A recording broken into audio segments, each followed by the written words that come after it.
Esta é a América do século XVIII. A América antes da máquina.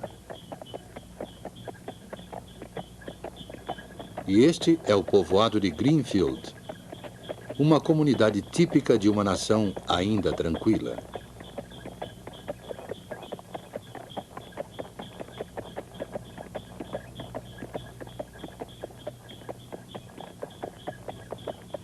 Henry Ford construiu Greenfield Village, uma cidade-monumento para preservar de algum modo a sua própria história.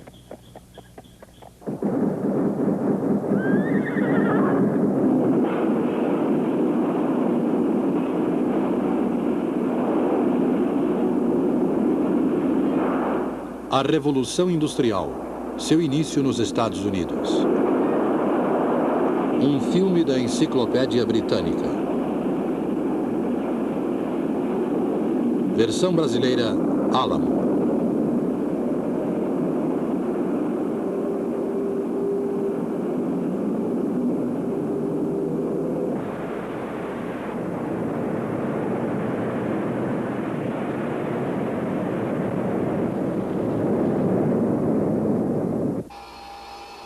Este é outro monumento construído por Henry Ford. Em termos de quilômetros, a fábrica da Ford, no Rio Rouge, fica a uma pequena distância de Greenfield Village. Porém, em termos de tempo, fica a séculos de distância. Aqui a matéria-prima é moldada, montada e finalmente sai da linha de montagem como um produto acabado. É um processo simples e lógico. No entanto, isto representa uma evolução além dos sonhos mais fantásticos do homem do século XVIII.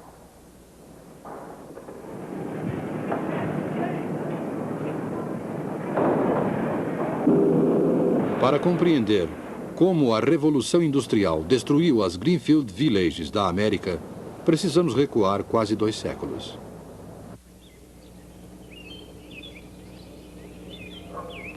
A vida nos povoados era simples. O objetivo do trabalho era a satisfação das modestas necessidades de uma nação essencialmente agrícola.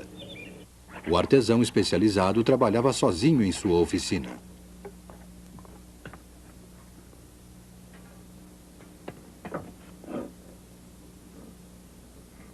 A maior parte do trabalho era ainda realizada nas casas. Aqueles que tinham recursos importavam roupas da Inglaterra. Aqueles que não podiam teciam seu próprio fio de algodão e faziam suas roupas. A fabricação industrial era quase desconhecida. Por que fabricar produtos?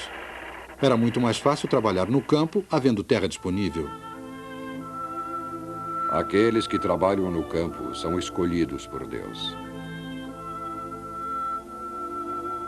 Assim falava Thomas Jefferson em 1784.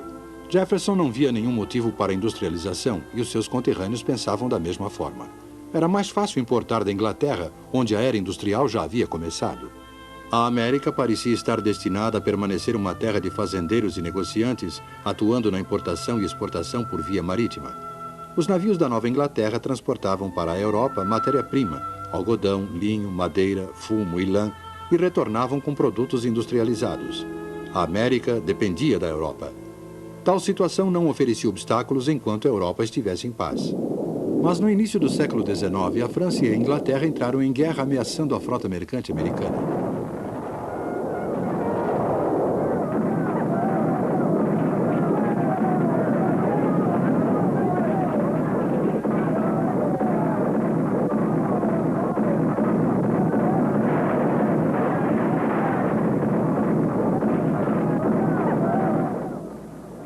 Em retaliação, os Estados Unidos decretaram um embargo da exportação de produtos. Os efeitos desta guerra e da seguinte em 1812 contra a Inglaterra foram danosos à frota mercante dos americanos, a tal ponto que a importação de produtos industrializados foi quase eliminada. Antes do fim da guerra de 1812, Thomas Jefferson já havia mudado de opinião quanto à industrialização. Estamos vivendo momentos que não acreditávamos. Existe um poder com força suficiente para nos excluir do comércio com as outras nações. Para sermos independentes e termos uma vida confortável, devemos, nós mesmos, fabricar os bens de consumo. Devemos agora colocar o industrial ao lado do agricultor.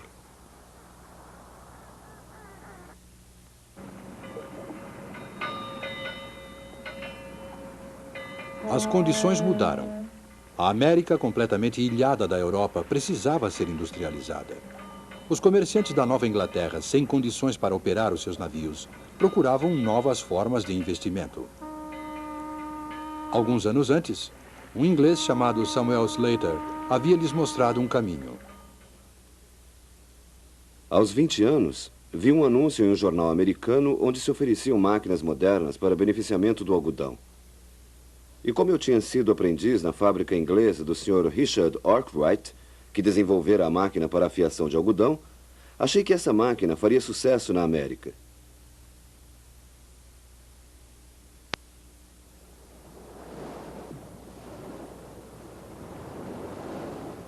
Disfarcei-me de camponês e embarquei num navio para Nova York. Não revelei minhas intenções nem à minha mãe, porque as leis inglesas proibiam a exportação de máquinas, inclusive desenhos e modelos, e a imigração de operários especializados não era permitida. Desembarquei em Nova York e fui para Rhode Island, onde um rico comerciante se dispunha a fundar uma fábrica se eu conseguisse reproduzir uma máquina inglesa. Contando somente com a minha memória, construí a máquina para a fiação de algodão e escolhemos um lugar na margem do rio Pawtucket, que nos abasteceria com a força hidráulica necessária para movimentar as máquinas. Naquele local, em 1791, construímos uma fábrica cujas máquinas eram operadas por 9 crianças entre 7 e 12 anos de idade. Era um modesto começo este da Revolução Industrial Americana. Uma pequena fábrica onde se produzia somente o fio de algodão, uma vez que o tecido ainda era fabricado em outro local. Um projeto de máquina contrabandeado da Inglaterra e montado em uma pequena fábrica no modelo inglês. Qual seria a contribuição americana para a Revolução Industrial? Talvez esta contribuição tenha começado com um grupo de homens em Massachusetts, em 1813.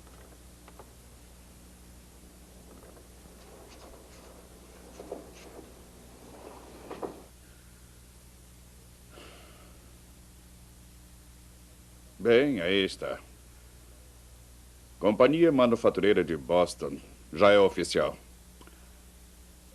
Esperemos que tenha êxito. É claro que alcançará êxito, Francis.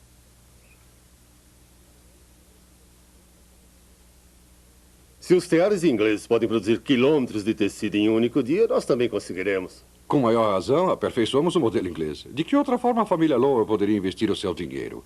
Com a Inglaterra em guerra, não se pode nem navegar. Sei disso. Provavelmente está certo. Se eu tivesse objeções, não teria investido tanto. Acho que um dia ainda seremos muito ricos. A única dúvida é aquela que se sente antes de empreender algo novo. Apenas essa. Bem, não há nada de novo em utilizar máquinas inglesas. Eu sei, Patrício. Uma coisa é usar máquinas inglesas, outra é estar inovando. Se realmente pudermos pôr o algodão bruto em uma extremidade da fábrica e na outra retirar o produto acabado, teremos feito o que nunca foi realizado antes. Ora, Francis, certamente alguém já pensou nisso antes. Na verdade, ninguém havia pensado. Francis Cabot Lowell e alguns amigos fundaram a primeira fábrica moderna. Antes, inclusive na Inglaterra, as etapas de produção eram realizadas em locais distintos. Produzia-se o fio de algodão em uma fábrica como aquela de Slater, o tecido era fabricado em outro lugar e, em uma terceira fábrica, era clareado. Em 1814, em Waltham, Massachusetts, o processo foi modernizado. Nenhum produto novo era manufaturado. Nenhuma máquina nova foi introduzida. A inovação consistia na combinação do antigo sistema de produção de tal forma que todo este processo, do começo ao fim, era realizado em um único local. Por que isto não havia sido feito na Europa? Talvez porque na América havia menos tradições a quebrar. Não havia nenhuma regra estabelecida de produção para Francis Lowell e seus sócios. Logo, eles tinham total liberdade para decidir sobre o método mais prático de produção. Não tinham talento para o trabalho manual, mas sim para a organização, para realizar o óbvio. Dentro de poucos anos, a fábrica estava produzindo quilômetros de tecidos por dia. E os preços, para os consumidores, caíram de 25 para 6 centavos de dólar o metro. Os proprietários então começaram a procurar outra instalação. Eles sabiam que poderiam movimentar mais teares se contassem com mais força hidráulica. O problema era onde encontrá-la. Por que não compramos o canal Paultec? Inicialmente, aquela parecia ser uma ideia absurda, mas Francis Lowell pensou e concluiu que a compra do canal Pawtucket proporcionaria à sua fábrica toda a força hidráulica do rio Merrimack, o qual tinha uma queda d'água com mais de 10 metros de altura. Essa força poderia movimentar um grande número de teares. Lowell decidiu comprar o canal. Ele jamais poderia fazer algo semelhante na Inglaterra, onde a força hidráulica havia sido há muito tempo distribuída em pequenas cotas e, consequentemente, as fábricas eram obrigadas a permanecer pequenas. Somente na América era possível pensar em empreendimentos arrojados e grandiosos. Lowell comprou o canal Pawtucket, construiu a maior fábrica dos Estados Unidos e fundou a cidade de Lowell. Mas ainda havia um problema perturbando Lowell e os outros industriais daquela época. As máquinas quebravam e os consertos frequentemente duravam várias semanas, pois era necessário que um técnico especializado fabricasse cada peça.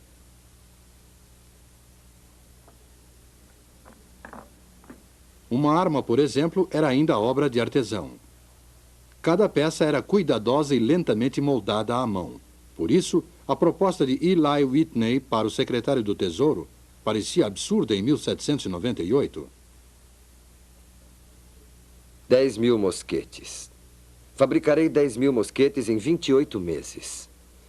Isso se o governo concordar com os termos do contrato. Sr. Whitney, nem eu nem o presidente podemos imaginar como o senhor conseguirá produzir tantos mosquetes num prazo tão curto.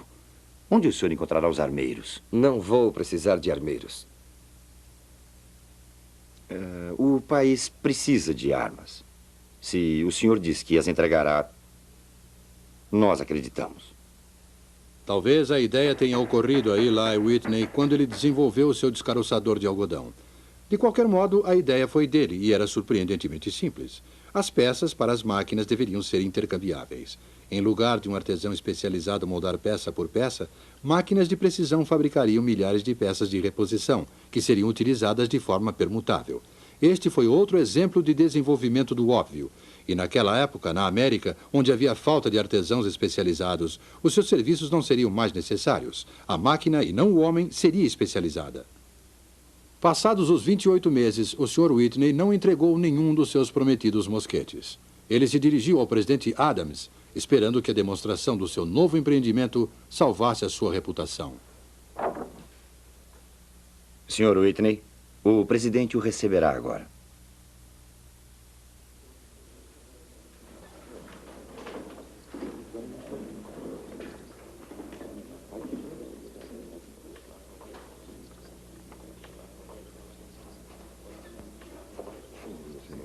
Está muito bem. Veja, senhor. Veja bem aqui esta área. Está realmente claro.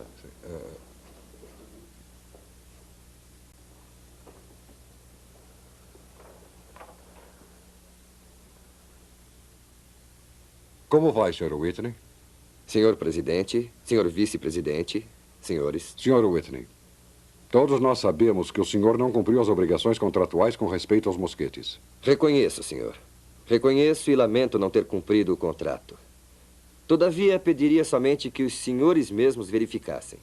Aqui temos uma peça acabada de mosquete, feita por um artesão de acordo com o que eu chamaria de modelo antigo. E aqui temos um estoque completo de peças de mosquetes, fabricadas pela máquina. As peças são totalmente idênticas. Agora, eu pediria ao senhor presidente que pegasse ao acaso uma peça de cada pilha, as montasse e mostrasse aos membros do gabinete que, sem nenhum treinamento especial, o senhor pode montar um mosquete com essas peças.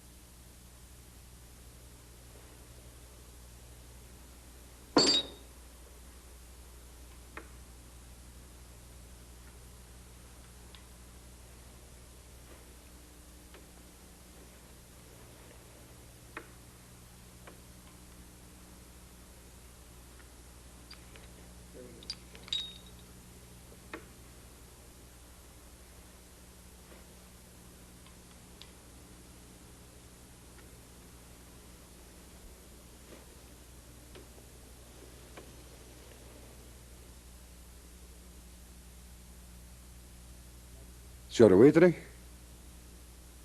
aceite os meus parabéns. Muito obrigado, senhor.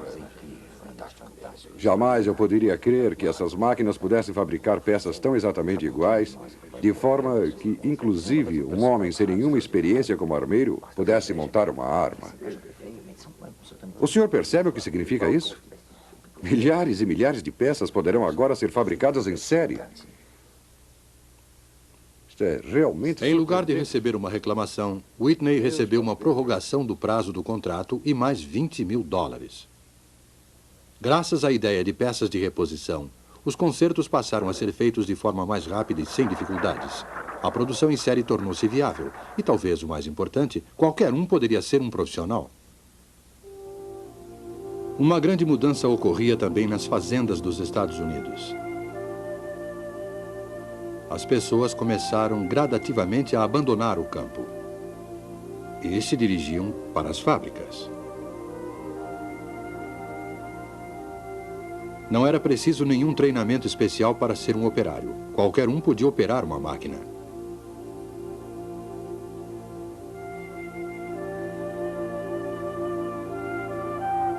Onde havia concentração de máquinas, também havia concentração de pessoas. As cidades começaram a inchar. Em Nova York, em 1790, a população era de 33.131 habitantes. Em 1820, 123.706. Em 1840, 312.852.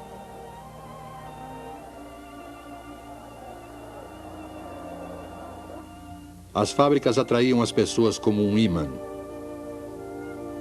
Essa gente frequentemente vivia muito mal e ganhava pouco. Não obstante, continuava a chegar. Vagarosamente, a cidade substituiu a fazenda como unidade dominante na vida americana. E à medida que a produção aumentava, os estoques cresciam e um problema era inevitável: como levar os produtos até o consumidor. Até o início do século XIX, os meios de transporte haviam mudado muito pouco, comparando-se com aqueles dos séculos anteriores. Viajar rio acima era impossível. O transporte rodoviário para longas distâncias era muito caro. Era necessária uma revolução nos transportes para expandir a revolução industrial.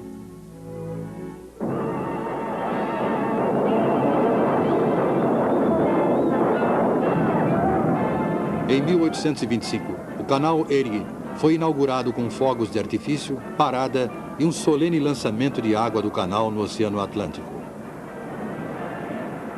O leste e o oeste foram subitamente ligados por esse canal gigantesco. Os produtos industrializados da Nova Inglaterra passaram a ter um meio mais barato de transporte para o oeste. O motor a vapor era uma fonte de energia revolucionária, pois mercadorias e pessoas podiam ser transportadas tanto rio abaixo quanto rio acima. Os rios do oeste americano tornaram-se, então, grandes artérias de comércio por onde eram transportados os produtos do leste.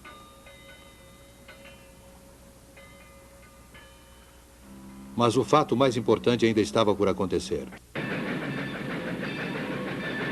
Com a ferrovia, a vastidão territorial americana não era mais um obstáculo, e sim uma riqueza. Trilhos ferroviários podiam atravessar todo o território.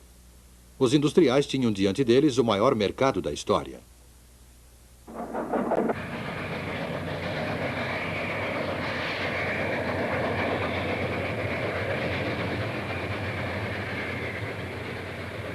A América, às vésperas da Guerra Civil, comparada àquela de 50 anos atrás, mudara radicalmente.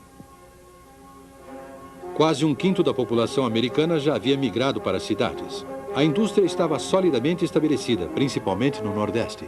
Confinada aos limites da ferrovia, a indústria também beneficiava o Oeste emergente. Mas, se o Norte era agora a terra da indústria, o Sul ainda era a terra do algodão.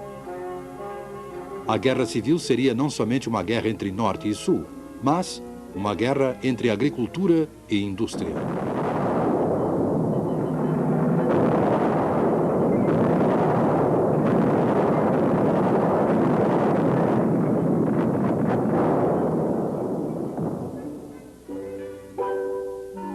Em 1860, o cenário já estava montado. As máquinas, principalmente inglesas, já haviam sido introduzidas. Sob a liderança de Francis Lowell, foi iniciada a produção em uma mesma fábrica de produtos acabados.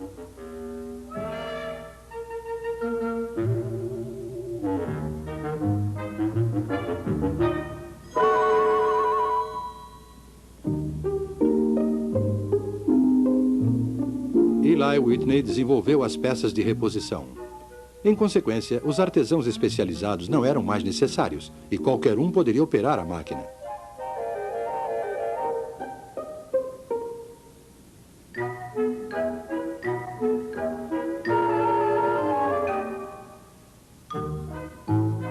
A força hidráulica foi substituída pelo vapor. E mais tarde, passou-se a utilizar o carvão para gerar o vapor. A mão de obra para operar as máquinas veio da zona rural e uma rede de ferrovias, canais e barcos a vapor transportavam as mercadorias através da imensidão do país. No período de 50 anos, o velho mundo chegara ao seu final. No espaço de 50 anos, foram lançadas as fundações do novo mundo.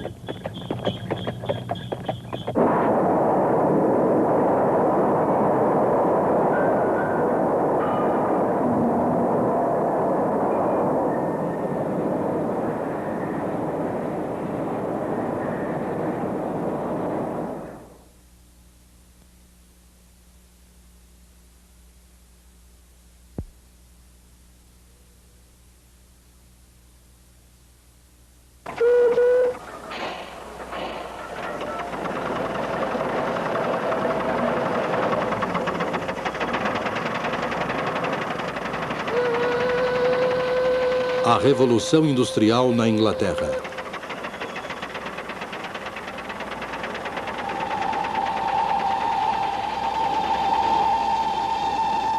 Um filme da Enciclopédia Britânica. Versão brasileira, Álamo.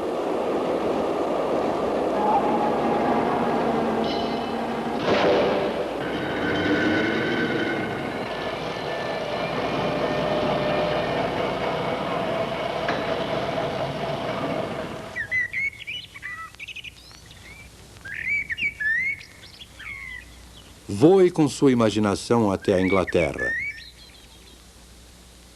Imagine a condição socioeconômica daquela nação há 200 anos. Era uma Inglaterra muito diferente da que conhecemos nos dias de hoje.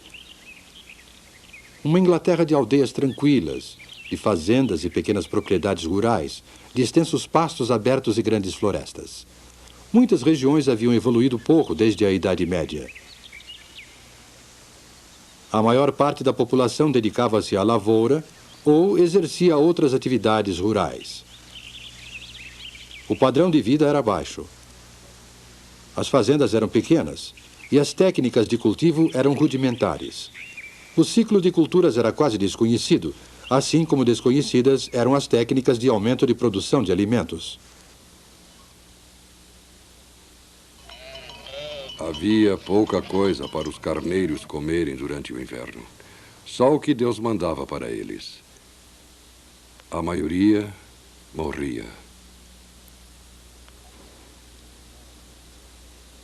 Agora vamos verificar as condições da manufatura, especificamente na área têxtil. Naquela época, a manufatura de lã era o grande alicerce da prosperidade inglesa. Em todas as casas, encontrava-se uma roda de fiar, e em todas as aldeias, um tear manual. Esse método de manufatura foi denominado sistema doméstico.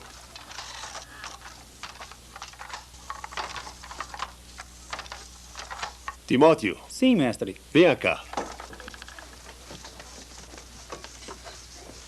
Continue esse trabalho, você consegue. Na sociedade inglesa, os mestres tecelões habitavam nas aldeias ou no campo, com todo conforto, e levavam adiante os negócios com capital próprio. O mestre também executava o trabalho manual, e quase todo o processo de beneficiamento de lã era realizado em sua própria casa. Além do seu tear, o mestre tecelão era proprietário de uma fazenda de 1 a 6 hectares, com alimento para os porcos, aves e algumas vezes para uma vaca. Possuía um barril de cerveja de fermentação caseira, uma roupa de trabalho e outra para os domingos. Tanto os aprendizes quanto os artesãos dormiam e comiam na casa do mestre tecelão.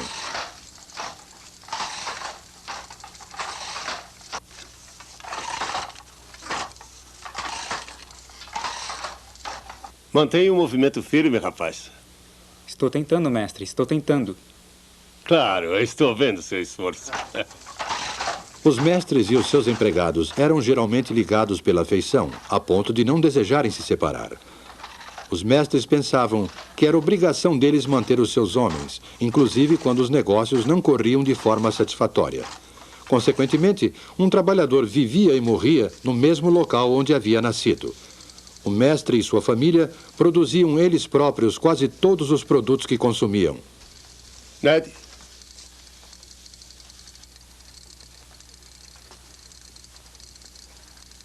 O que você acha?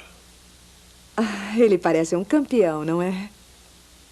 Eu vou fazer um casaco bem bonito. Ah, você é um menino de sorte.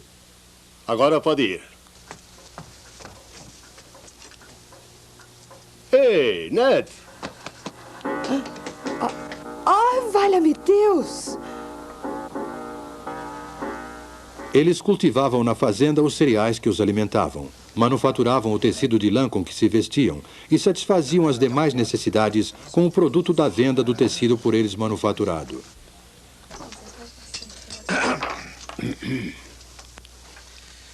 Senhor, esteja presente à nossa mesa, esteja aqui em todo lugar. Senhor adorado, abençoe vossas criaturas e permita-nos compartilhar com o vosso banquete no céu. Amém. Amém. O mestre tecelão costumava sentar-se à cabeceira da mesa de carvalho.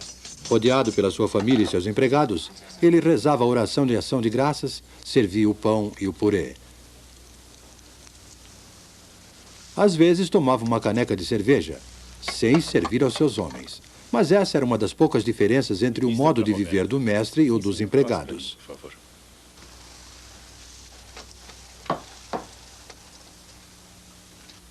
Há muito ainda para você aprender na arte da tecelagem. O pagamento é muito pouco para o aprendiz. Dinheiro não é uma coisa boa no bolso dos jovens. Na realidade, havia um aspecto muito desagradável no relacionamento entre o mestre tecelão e os trabalhadores. Existia, por exemplo, uma lei do governo proibindo aos trabalhadores de fazerem greve para reivindicar aumento salarial.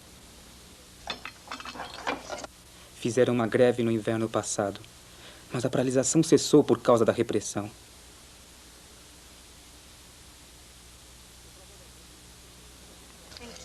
O trabalhador dificilmente se arriscava a fazer greve e não podia procurar trabalho em outro lugar. Recebia uma remuneração irrisória pelo seu serviço. Ele ocupava, na verdade, uma posição intermediária entre escravo e homem livre, ou mais precisamente, entre servo e cidadão. Tais eram as condições na indústria têxtil inglesa há 200 anos, apresentadas neste filme de forma concisa. Essas condições variavam conforme o lugar e a época. A Inglaterra não era absolutamente o paraíso terrestre, mas a vida seguia o seu curso tranquilo, geração após geração. E nos 100 anos seguintes, a nação se transformou e o estilo de vida do povo inglês sofreu uma transformação radical. Aldeias tornaram-se vilas, vilas tornaram-se cidades, e a manufatura foi transferida das tranquilas propriedades rurais para as fábricas.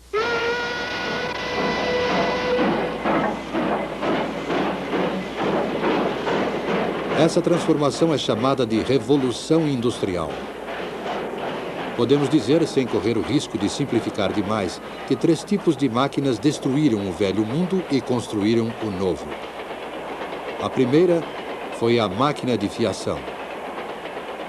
A segunda, o tear mecânico. E a terceira, o motor a vapor.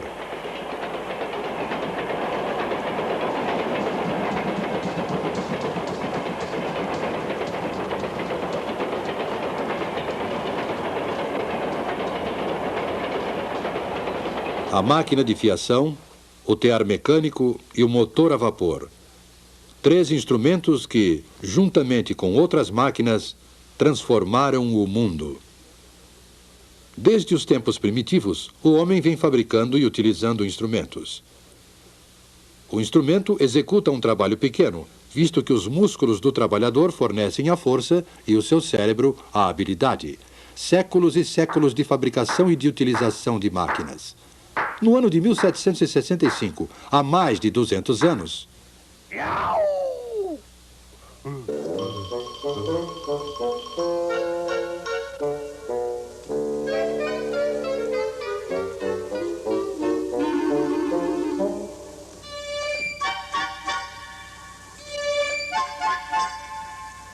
Jenny! Jenny! Eu consegui! James Hargreaves aperfeiçoou a máquina de fiação manual, batizando-a com o nome de sua esposa, Jenny. É a Spinning Jenny, a máquina primitiva de fiar difusos múltiplos. Essa máquina iniciou a revolução na manufatura da lã. A fiação era até então um processo lento, pois só se podia fiar um fio de cada vez. James Hargreaves colocou 8 fusos numa armadura e movia todos eles com uma manivela. Dessa forma, fiava 8 fios simultaneamente. A engenhosidade de Hargreaves lhe angariou o desagrado dos seus companheiros fiandeiros, que temiam perder o trabalho por causa da máquina.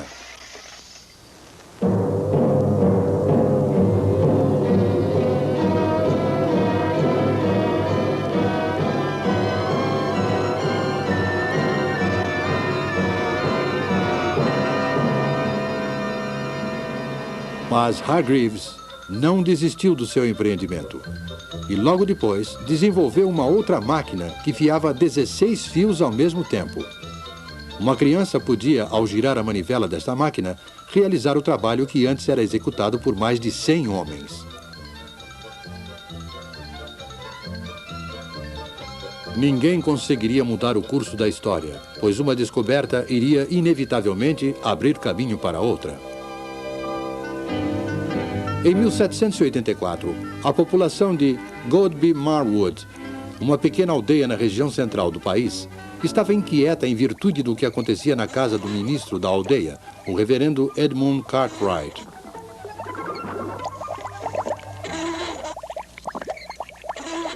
Acontecem coisas muito estranhas ali naquela casa. Parecem coisas do diabo.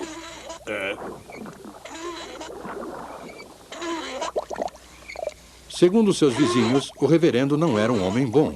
Acreditavam que ele praticava bruxaria. Mas tais temores eram infundados. Cartwright havia simplesmente desenvolvido uma máquina, acelerando assim o processo de industrialização. A partir de então, a energia não era mais produzida pelos músculos dos trabalhadores, como ocorria com a máquina de fiação. A fonte da energia seria a água. A força da água corrente foi utilizada para movimentar uma máquina de tecer.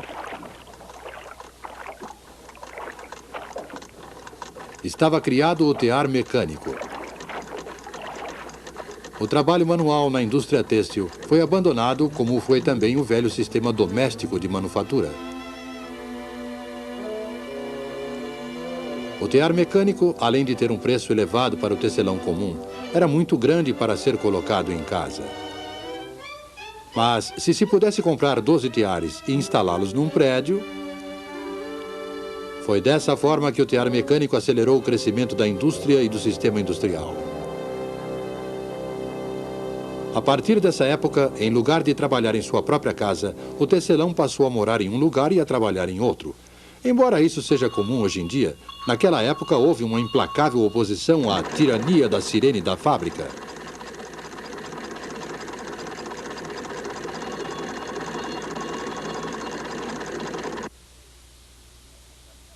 Houve tempos em que eu tinha vontade de jogar as minhas lançadeiras no chão. Mas a máquina que daria o maior impulso à Revolução Industrial ainda estava por vir.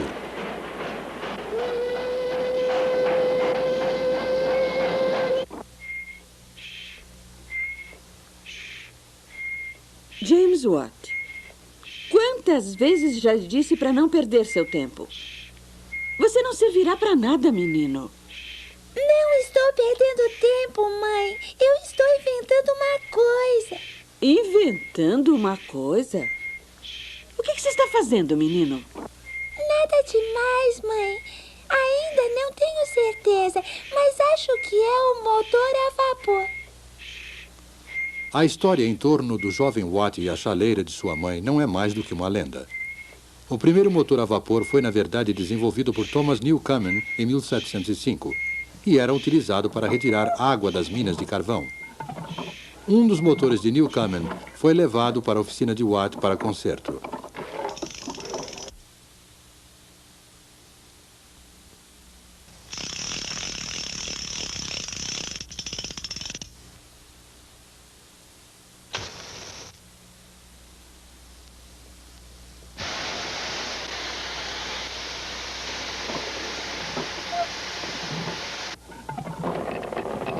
James Watt empenhou-se nesse trabalho e, por volta de 1781, aperfeiçoou o motor, convertendo-o em grande fonte de força. Essa era uma força barata e podia ser utilizada para dar movimento a todos os tipos de máquina.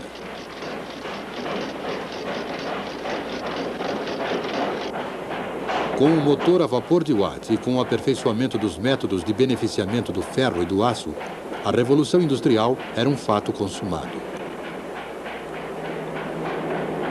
A máquina de fiação e o tear manual foram abandonados. Surgiram as grandes cidades, não de um dia para o outro, mas no curto espaço de 100 anos. No lugar do mestre tecelão, semi-industrial e semi-fazendeiro, apareceu o capitalista, proprietário de muitos teares e empregador de centenas de trabalhadores. Com a Revolução Industrial, a Inglaterra transformou-se na fábrica do mundo no século XIX. Era um período que exigia criatividade e desembaraço. Juntos, empresários e engenheiros criaram uma era na qual a Grã-Bretanha ocupou a supremacia do comércio mundial.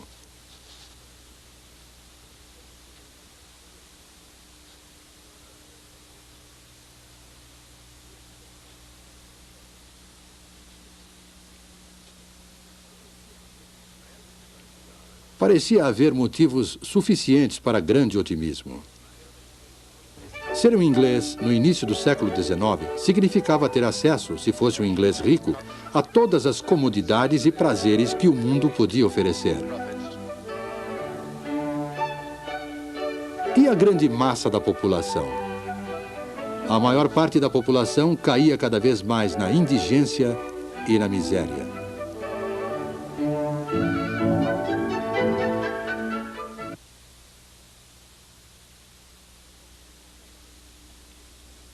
A qualquer hora do dia, podia-se ver as mulheres utilizando, para as necessidades domésticas, a água de uma vala imunda e fétida, cujas margens eram cobertas com uma mistura de lama e lixo.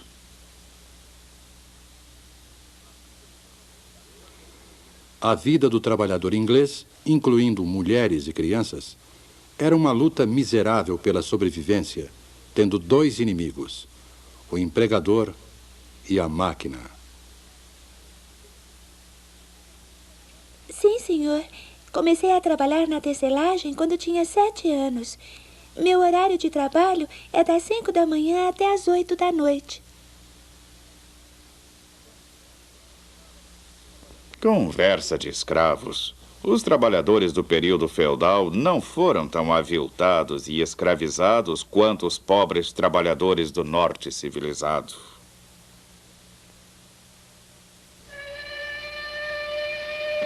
Os homens eram empregados nas minas de carvão para o serviço de escavação.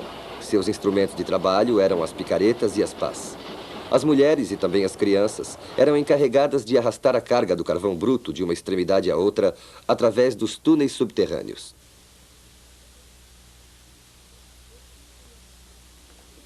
O cinto e a corrente são mais dolorosos quando trabalhamos com a família.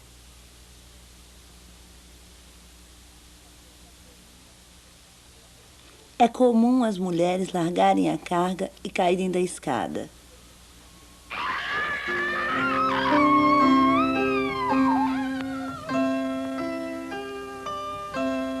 A verdade era que o novo poderio econômico inglês e a supremacia no comércio mundial sustentavam-se na exploração da mão de obra, em moradias subhumanas e na imensa miséria do proletariado. Era esta a civilização prometida pela máquina?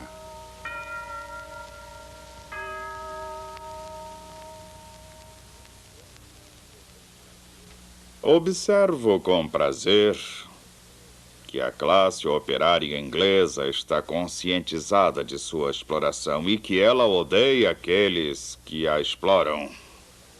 Há uma diferença no comportamento dos trabalhadores. Alguns deles mal nos cumprimentam. Todos os projetos de reforma não poderão evitar os males terríveis que vejo se acumulando há muito tempo. Meus empregados pobres? Não os contratei de acordo com as normas do mercado? Não lhes pago, inclusive, até os centavos de seus salários? Segundo o Dr. Arnold, o problema social era dramático e a Inglaterra seria fatalmente tragada por uma revolução civil sangrenta.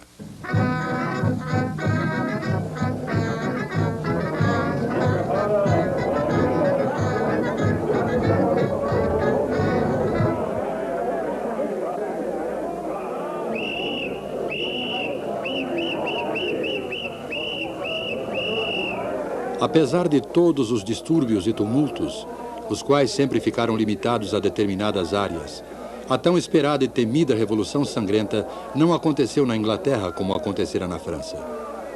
E isso por dois motivos principais. O primeiro foi a reforma. Durante anos, houve muito debate público pela reforma dos males sociais causados pela Revolução Industrial. Em 1842, o Parlamento aprovou a primeira de uma longa série de reformas. A Lei das Minas. Determinou que, a partir daquela data, o trabalho de mulheres e crianças menores de 10 anos nas minas de carvão estava proibido. Em 1847, a Lei das 10 Horas. A jornada de trabalho de mulheres e crianças na indústria têxtil não deveria ser superior a 10 horas.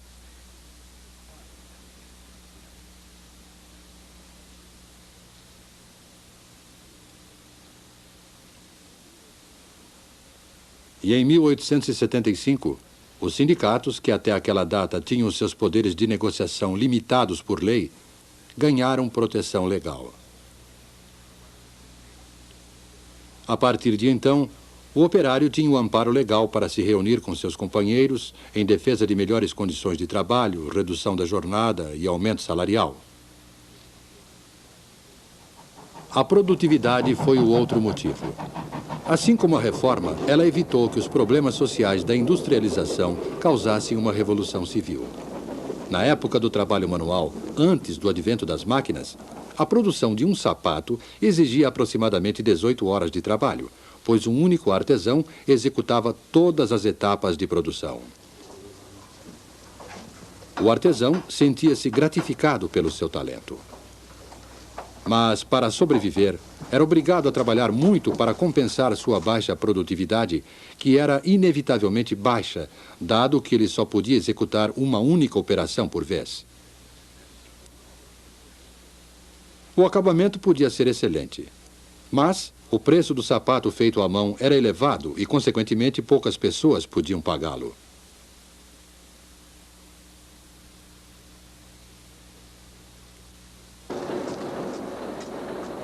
Com o advento da máquina, a produtividade dos trabalhadores cresceu espantosamente. Implementou-se a divisão do trabalho. Do beneficiamento do couro até o produto acabado, cada operário executava somente uma operação, repetindo-a várias vezes. Desde que o couro estivesse beneficiado, um sapato podia ser produzido em menos de 20 minutos, ao invés de 18 horas exigidas pelo método artesanal.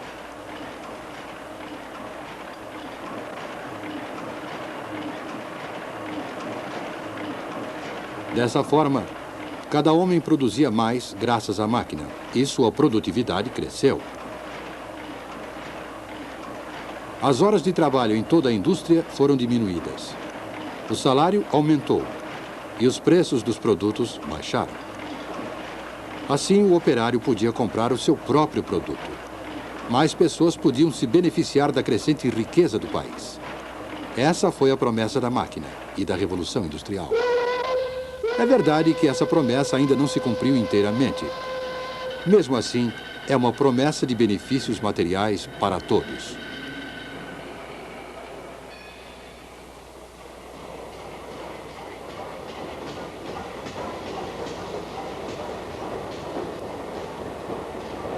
O século XIX, o século da Revolução Industrial, foi uma época de grandes realizações para a Inglaterra.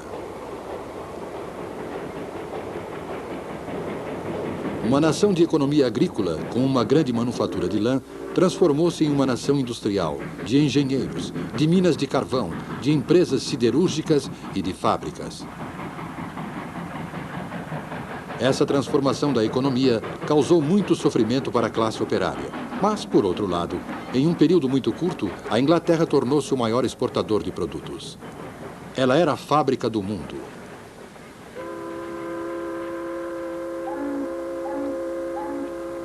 Além de exportar locomotivas, motores a vapor, têxteis e outros produtos acabados, talvez o que mais a Inglaterra exportou foi a industrialização. Dessa ilha separada da Europa pelo oceano, a Revolução Industrial se espalhou, levando para o mundo os grandes problemas, assim como os benefícios materiais da moderna civilização industrial.